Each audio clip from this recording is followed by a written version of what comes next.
Hi everyone, it's John from What Up and welcome back to another video. Today we're going to talk some Wheel of Time news because let's face it, at this point we need just about anything to keep the longing at bay, and we're looking at a year plus for the new season to come out.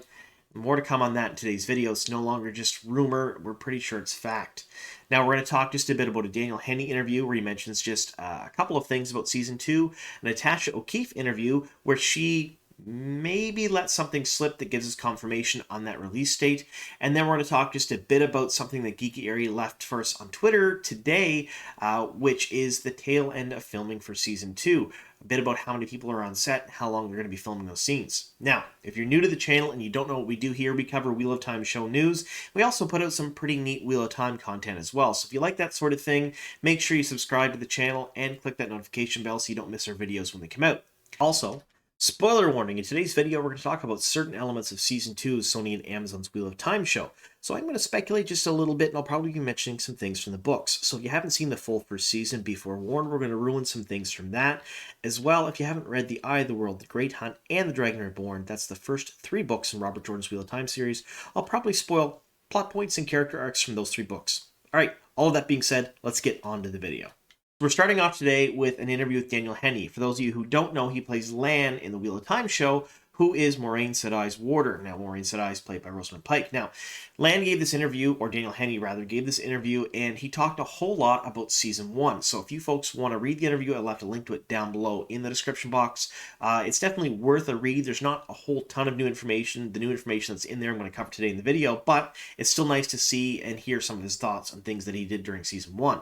Now, this particular interviewer asked them what we can expect for Season 2. Now, this is a quote from Daniel, and I'm going to read this word for word here because I have a terrible memory. Lan Moiraine will be tested individually and as a Warder Aes Sedai unit. They'll face challenges that have huge implications. I consider Season 2 a journey season for Lan.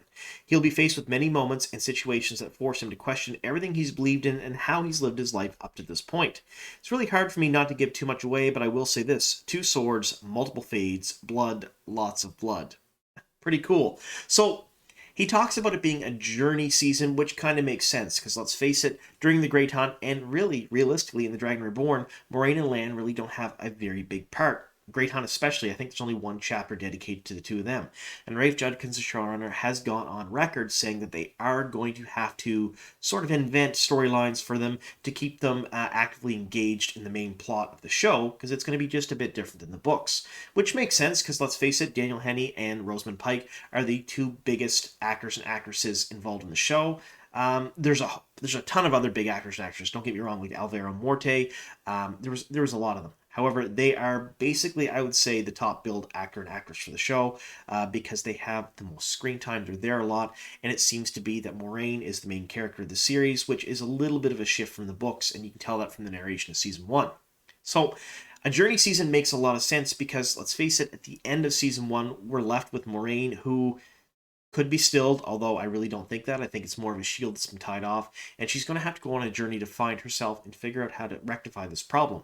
Rand's taken off because he thinks he's already defeated the Dark One and finished everything, and the rest of the Emond's Fielders are stuck in Faldera, and are most likely going either to the Tower or on the hunt for the Horn, and we've talked about that in a number of other episodes. So what's left for Lan to do? Well, basically he's there to assist Moiraine in her journey. There's going to be, I believe, a whole lot more character involvement between the 2 of them. I'm really hoping we get to see more scenes like we saw in the Wine Spring Inn during this season. And I don't mean in the tub, I mean scenes with Moiraine and Lan where they're interacting as people, as friends, and they kind of showcase themselves as family. Because let's face it, that's pretty much what they are. They're family, they've traveled together for 20 years, and they know each other better than anyone else. So I'm really excited to see that. I know a lot of people are focused just on the last bit he said, 2 swords, multiple fades, and lots of blood. I like that. Now, my guess is, at one point or another, he'll dual wield during the show, which will be really neat to see, because some of you may not remember this, but there was some promotional artwork that came out, promotional images, so shots from the set that came out for Season 1 that featured Lan and his sword. We also got to see this sword during the show a lot, and there was an inscription on the blade, and the inscription was from Lord Eldmar. So we know that, almost for a fact, that is not the blade of the Malkiri Kings.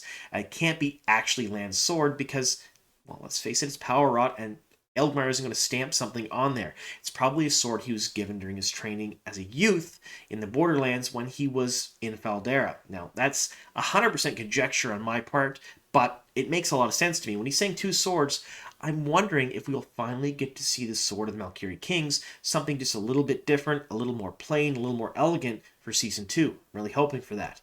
And when he's saying multiple fades and blood, lots of blood, my guess is at one point or other they're going to be attacked, maybe even prior to Maureen getting her powers back, and Lan's going to be the only one there to defend them.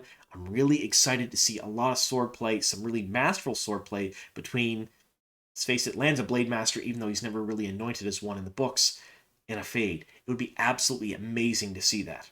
Now, like I said below, I left the article down below if you folks want to take a look at it. Read the article, a lot of other really good information on Season 1, but that's the pertinent stuff I wanted to talk about today. Now we're getting onto that stuff from Natasha O'Keeffe.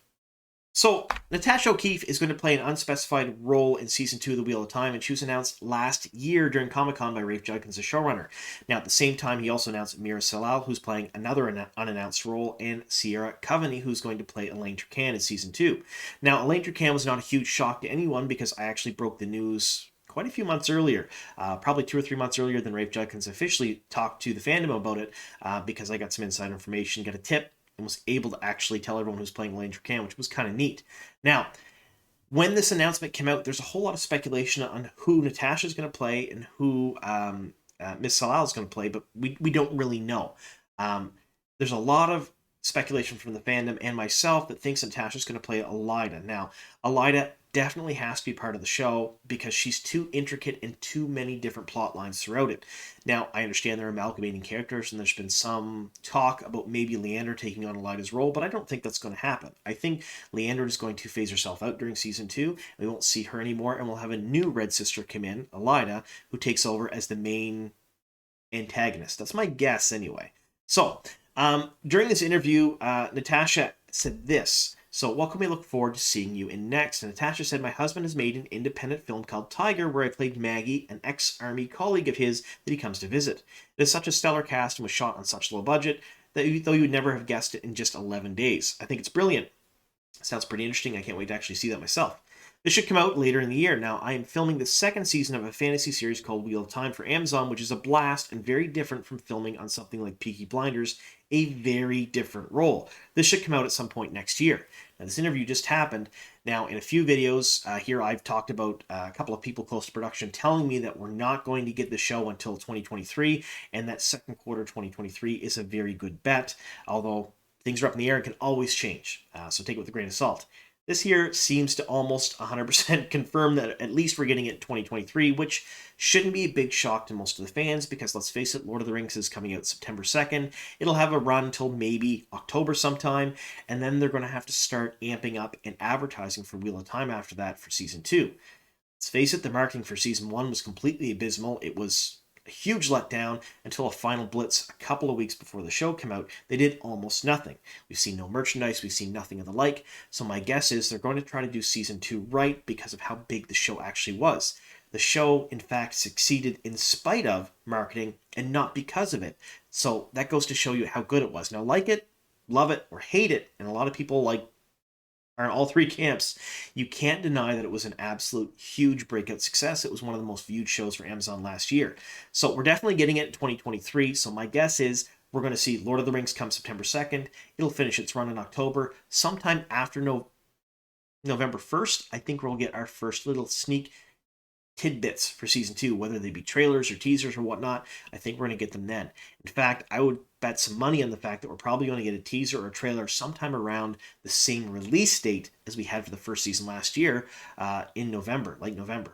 That's my guess anyway. All right, now we're going to talk just a bit about something that Geeky Eri posted on Twitter of Time. So if you don't know who Geeky Eri is, she's part of the Wot Series crew. I've left a link to the Wot Series website down below in the description box if you folks want to go over there and follow them. They come out with all kinds of really great Wheel of Time news. They haven't been wrong yet. They vet their sources very well, and they've come out with a ton of exclusives. Now, Geeky Eri actually did a bunch of digging along with the other people over at Wot Series, and they're the ones that found out they were filming in Morocco, and they talked a lot about that. I've talked about that in my last couple news videos. However, today she dropped a little bit of a tweet that maybe clarifies just a little bit of what they may be doing there. All right, so essentially, there was a news clip that came out a few days ago that needed some translation. WotSeries.com and Geeky Eri ended up getting a little bit of help. I'll left a link to the tweet down below if you want to read the tweets that Geeky Eri put out in translating it, and it came up with a little bit of new information. The fact that they were going to film about 10 days with 1,000 people on set. Now, this is in Morocco, of course. There's multiple filming locations in Morocco. I've talked about that in my last news video, so if you haven't seen that, head back there and take a look at the filming locations video. It's pretty neat. There's some really nice photos of the areas that they're going to be filming in, and I speculated very heavily at what they're going to film there. Now, if they're going to have 1,000 people on set, that's a lot of people. That is an absolute huge amount of people, especially in today's era. So we're looking at a COVID environment where there are restrictions, where there are a lot of other hurdles and things that they have to do as far as safety. And they're getting that many people together at once. To me, that just screams a couple of different things. So we speculated that the filming in Morocco could either be the Stone of Tyre or Falmey or both, or the Waste. 1,000 people on set could be any one of those locations, because the Stone of Tyre, basically you have giant battles within the Stone of Tyre. I'm going to say that probably the 1,000 people on set for that is not entirely likely. They're going to probably do that inside in a soundstage. They're going to have a limited number of people, and they'll make it look much bigger than it is, because taking the stone largely happens within the stone near the end of The Dragon Reborn.